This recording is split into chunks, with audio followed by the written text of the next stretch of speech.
All right, guys. So for this video, we're going to just very briefly walk through the example, which you can find in the week four, the module 2 week 4 folder.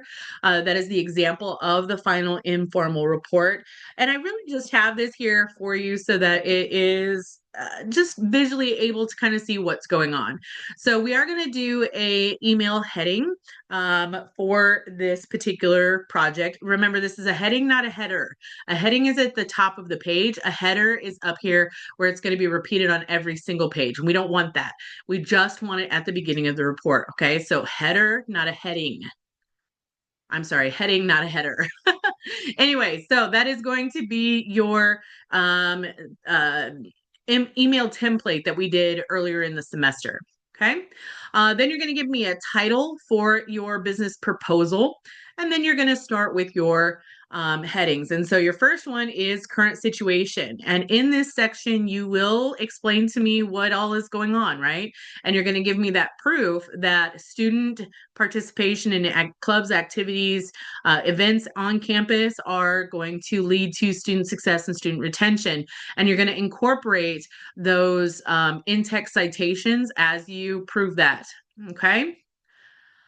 You will need to have a footer. The footer is going to be done to where it is going to be duplicated on every page. So that needs to be in the footer itself.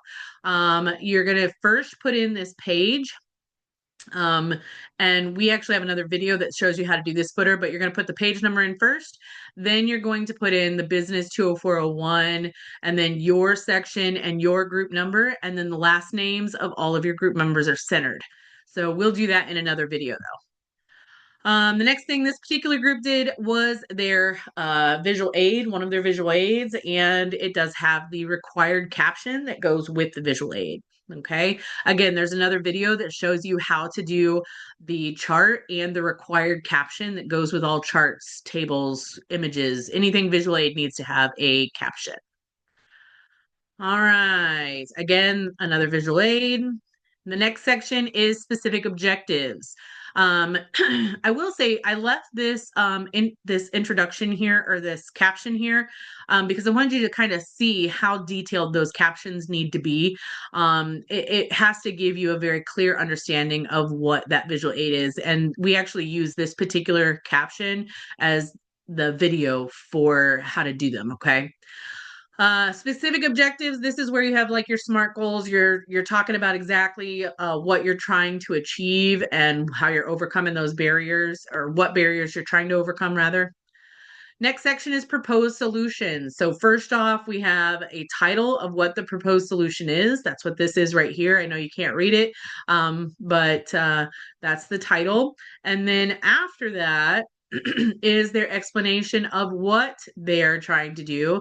They had in here a reference to another school that did something very similar, and that's what that in-text citation is. Next up, their subheading is cost analysis. And so this is their cost analysis section where they talked about the different costs associated with it. They didn't get as good a grade on this because it was pretty minimal. You do want it to be more detailed than this, but it still gives you the idea of what's needed here, okay? Next up, you can see they did a lot of talking about the cost analysis. They just in their table they put too many things together. Implementation plan is more detailed. So this is exactly how you want to implement it and all the things associated with that. So you can see again, we do have some in-text citations here in all of these different sections. And then finally, we have the conclusion. Okay. And again, no in-text citations here because we're not putting in any new information there. So you can see they had 6 pages of content in order to complete their business proposal, and their references, they had more than 6. What they have? 1, 2, 3, 4, 5, 6, 7, 8, 9, 10. They had 10.